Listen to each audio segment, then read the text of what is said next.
Hej, mit navn er Gino. Det her det er min historie, hvordan jeg blev udsat for en falsk erklæring. Hej Gino. Er du frisk på, at jeg lige stiller dig nogle spørgsmål? Hej Luca, det er jeg i hvert fald. Perfekt. Hvordan havde du det, da du blev anklaget for voldtægt?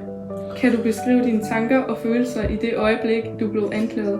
Hvordan reagerede du, og hvad gik der igennem dit hoved? Det gik mange tanker igennem mit hoved. Jeg tænkte, hvordan det skulle foregå, og hvad min familie tænkte og sådan der. Men de vidste jo, at det var ikke min stil, og ja. Hvordan havde du det? Men jeg havde det jo selvfølgelig dårligt, trist. Jeg ved, der skulle jo noget varetægtsfængsling igennem, og det er jo ikke min stil, og jeg tænkte, at mit liv var ødelagt, og ja. Hvordan havde dine forældre, familie det, da du blev anklaget? Hvordan påvirkede anklagen din familie? Hvordan reagerede de, og hvordan har det ændret jeres forhold? Det har selvfølgelig ikke ændret vores forhold, men de tænkte jo stadig, det var underligt, der med politi op på min adresse, og ja, de blev selvfølgelig chokeret, bange, og ja. Hvad gik der igennem din forældres hoved, der kom politiet op? Altså deres første tanke går jeg ud fra, selvfølgelig de vidste, det var en falsk erklæring, og ja, de var bare overdrevet bekymret for mig. Hvordan havde du det i varetægtsfængslet? Men jeg havde det jo selvfølgelig dårligt jo. Jeg var bekymret, jeg troede jeg skulle få livstid, for der, på den måde de fangede mig på, det var helt chokerende, sådan har jeg aldrig prøvet før. Det var chokerende, og det var ikke det fedeste.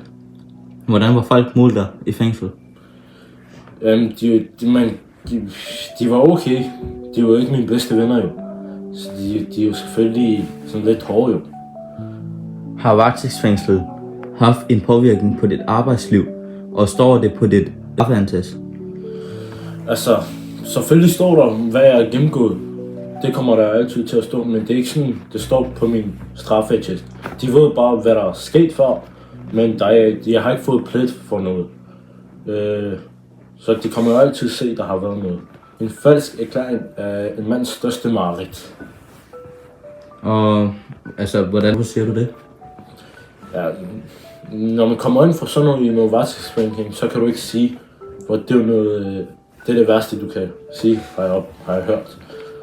Så man bliver nødt til at lyve meget derinde, når man er inde for sådan nogle ting her.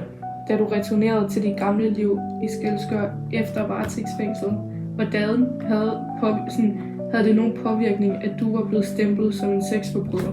Ja, det var slemt. Der gik nogle rygter rundt, og ja. Og det var ikke særlig fedt. Nå, Gino, nu er du jo blevet udsat på nyhederne. Hvordan har du det med det? Og på medierne også? Altså, jeg har selv set nogle nyheder af den dag. Det var ikke så fedt. Jeg tænkte ikke, jeg kunne være særlig meget om det. Det er jo nogle forpullede røvhuller. De kender jo ikke hele historien, og halvdelen af det er løgn. Så jeg fik et opkald af min advokat. Han spørger mig lidt, hvad vil du have gjort ud af det nu, da sagen var afgjort. Jeg tænkte, det første, det var det der med medierne og alt sådan noget, at det ville jeg gerne have slettet.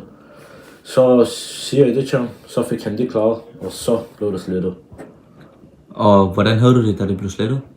Ja, der følte jeg allerede, det var væk, men så pågik der nogle andre rygter igen, og så efter nogle måneder, så fandt folk ud af, hvad sandheden var i Skælskør. Så på en måde efter, at du var blevet gået igennem retssystemet, så kunne du ligesom gå hen til medierne og få ligesom fjernet alt det? Ja. Okay. Tak for det, Tak, Gino. Gino. Tak for i dag. Tak for interview. Ja.